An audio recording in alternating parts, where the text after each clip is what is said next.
High, আজ আমি কথা বলবো গাছে ডিমের খোসার ব্যবহার নিয়ে। এই ডিমের খোসা গাছের জন্য ঠিক কতটা উপকারী, আর এই ডিমের খোসাতে কি কি উপাদান আছে, আর গাছে আমরা কিভাবে সঠিকভাবে এই ডিমের খোসার ব্যবহার করব, সব কিছুই কিন্তু আজকের এই ভিডিওতে তোমাদের সাথে শেয়ার করব। তাই ভিডিওটা একটুও স্কিপ না করে পুরোটা দেখতে থাকো। আশা করছি ভিডিওটা তোমাদের জন্য অনেক হেল্পফুল হবে। আমরা কিন্তু বাড়িতে সকলেই কম বেশি ডিম খেয়ে থাকি। সেই ডিমের খোসাগুলি ফেলে না দিয়ে বাড়িতে একটা জায়গায় জমিয়ে রেখে দিলে কিন্তু সেই ডিমের খোসা দিয়ে গাছের জন্য একটি উপযুক্ত সার আমরা খুব সহজেই বানিয়ে ফেলতে পারি। ডিমের খোসাতে প্রচুর পরিমাণে ক্যালসিয়াম থাকে, যা গাছের বৃদ্ধিতে সাহায্য করে। ডিমের খোসা যে কোনো শাকসবজি, ফল ফুলের গাছেই ব্যবহার করা যায়। এছাড়াও কিন্তু ডিমের খোসাতে আরও অনেক ধরনের মাইক্রো উপাদান রয়েছে, যা কিন্তু গাছে ফল ফুল বৃদ্ধিতে অনেক সাহায্য করে। ডিমের খোসার গুঁড়ো আমাদের বাগানের ফল ফুল, শাকসবজি যে কোনো গাছের জন্যই একটি আদর্শ সম্পূরক এবং খাদ্য। কিন্তু এই ডিমের খোসা গাছে দেওয়ারও কিছু সঠিক নিয়ম রয়েছে। আমরা যদি এটা নর্মালি হাত দিয়ে গুঁড়ো করে গাছের গোড়ায় দিই, তাতে কি হবে, এই ডিমের খোসা কিন্তু ডিকম্পোস্ট হতে প্রায় অনেক দিন সময় নেয়। তাই হাত দিয়ে গুঁড়ো করে গাছের গোড়ায় না দেওয়াটাই ভালো হবে। ডিমের খোসাগুলি ভালো করে মিক্সার গ্রাইন্ডারের সাহায্যে গুঁড়ো করে তবেই গাছে ব্যবহার করা উচিত। এখানে আমি বেশ কিছু ডিমের খোসা নিয়েছি, ভালো করে জলের সাহায্যে দুবার করে ধুয়ে নিয়েছি, যাতে ডিমের খোসাতে কোনো ডিমের কাঁচা অংশ না লেগে থাকে। তারপরে ভালো করে কড়া রোদে 1 থেকে 2 দিন শুকিয়ে নিয়েছি। ডিমের খোসা কিন্তু কখনোই না ধুয়ে কাঁচা অবস্থায় গাছে ব্যবহার করা উচিত নয়। এতে কিন্তু টবের মাটিতে পিঁপড়ে হতে পারে। পিঁপড়ে কিন্তু গাছের সব শিকড় কেটে দেবে, এর ফলে কিন্তু গাছটি মারাও যেতে পারে। এই ছোট ছোট বিষয়গুলির কিন্তু একটু খেয়াল রাখতে হবে। তাই সবসময় ডিমের খোসা ভালো করে ধুয়ে ভালো করে রোদে শুকিয়ে নিয়ে তবেই কিন্তু গাছে ব্যবহার করা উচিত। এটাই কিন্তু সঠিক পদ্ধতি। আমি কিন্তু প্রায় 2 দিন ধরে এই ডিমের খোসাগুলিকে ভালো করে কড়া রোদে শুকিয়ে নিয়েছিলাম। এখন কিন্তু এই ডিমের খোসাগুলি একদম রেডি মিক্সার গ্রাইন্ডারে গুঁড়ো করার জন্য।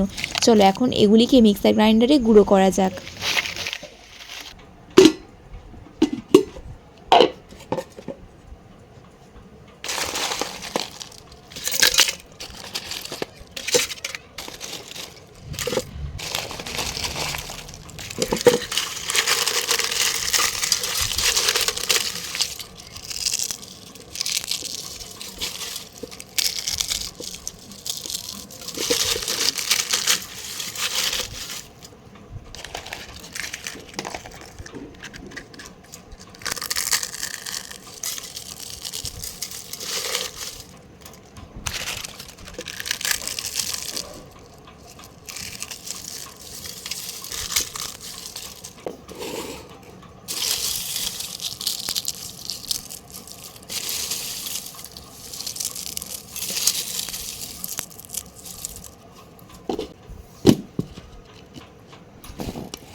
চলো এখন আমি তোমাদেরকে দেখাবো কিভাবে আমি এই ডিমের খোসার গুঁড়ো গাছে ব্যবহার করি। দেখতেই পাচ্ছ ডিমের খোসাগুলিকে কিন্তু খুব সুন্দর একটা ফাইন পাউডারের মতো গুঁড়ো করে নিয়েছি।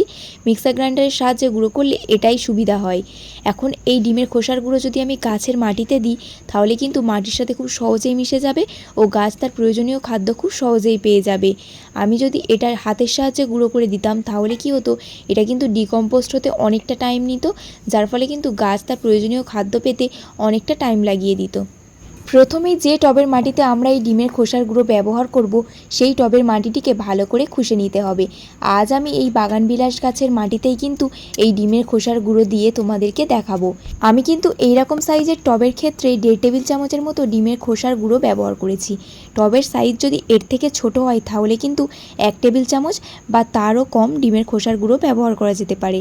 টবের সাইজ অনুযায়ী কিন্তু ডিমের খোসার গুঁড়োর পরিমাণ কম বেশি হতে পারে।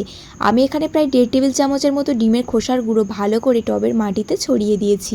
এখন গাছে খাবার তো দেয়া হয়ে গেছে, আর গাছে খাবার দিলে গাছে জল তো দিতেই হবে। এখন আমি ভালো করে জল দিয়ে টবের মাটিটিকে ভিজিয়ে দেব। ব্যাস, এখানেই কিন্তু আমার কাজ শেষ। প্রতি 15 দিন অন্তর অন্তর এই ডিমের খোসার গুঁড়ো কিন্তু গাছে দেব। এর ফলে গাছের গ্রোথ যেমন সুন্দর হবে, তেমনই কিন্তু গাছের নতুন ফল ফুল বৃদ্ধিতে সহায়তা করবে এই সার। এই ডিমের খোসার গুঁড়ো কিন্তু বারবার তৈরি করারও কোনো ঝামেলা নেই। একসাথে বেশ খানিকটা তৈরি করে নিলেই কিন্তু স্টোর করে রাখা যাবে, আর 15 দিন ছাড়া ছাড়া টবের মাটিতে দিলেই হবে। এছাড়াও কিন্তু যে কোনো গাছের মাটি তৈরির সময় এই ডিমের খোসার গুঁড়ো ব্যবহার করা যাবে। মার্কেটে কিন্তু এই ক্যালসিয়াম পাউডারই অনেক দামে বিক্রি হয়, যেটা আমি বাড়িতে থাকা এই ডিমের খোসা দিয়ে বিনা পয়সাতেই বানিয়ে ফেলেছি। এই ডিমের খোসা দিয়ে তৈরি ক্যালসিয়াম পাউডার কিন্তু আমাদের গাছের জন্য ভীষণই উপযুক্ত একটি সার, যেটি আমি বিনা খরচাতেই বাড়িতে বানিয়েছি। তোমরাও কিন্তু আমার দেখানো এই প্রসেসে খুব সহজেই বাড়িতে এই ডিমের খোসার গুঁড়ো বানিয়ে ফেলতে পারবে। আর এই ডিমের খোসা দিয়ে তৈরি সারটিকে কিন্তু স্টোর করে আরও অনেক গাছে ব্যবহার করতে পারবে। এখানে কিন্তু আমি একসাথে অনেকটা গুঁড়ো বানিয়েছি। আমি এটিকে একটি কৌটোর মধ্যে স্টোর করে নিয়েছি। এটা কিন্তু আমি আরও অনেক গাছে ব্যবহার করতে পারবো। আমি কিন্তু এই ডিমের খোসার গুঁড়ো বিভিন্ন গাছের মাটি তৈরির সময়ও ব্যবহার করে থাকি। তোমরা আমার অনেক ভিডিওতে দেখেছো এই ডিমের খোসার ব্যবহার করতে। আমি কিন্তু এর অনেক ভালো রেজাল্ট পেয়েছি, তাই জন্য তোমাদের সাথে এটা শেয়ার করলাম। তোমরাও ব্যবহার করে দেখতে পারো। আশা করছি তোমরাও এর অনেক ভালো রেজাল্ট পাবে। আমার আজকের এই ভিডিওটা যদি তোমাদের কাছে একটু ইনফরমেটিভ বলে মনে হয়, তাহলে অবশ্যই চ্যানেলটাকে সাবস্ক্রাইব করে দিও। দেখা হচ্ছে অন্য কোনো ভিডিওতে। বাই।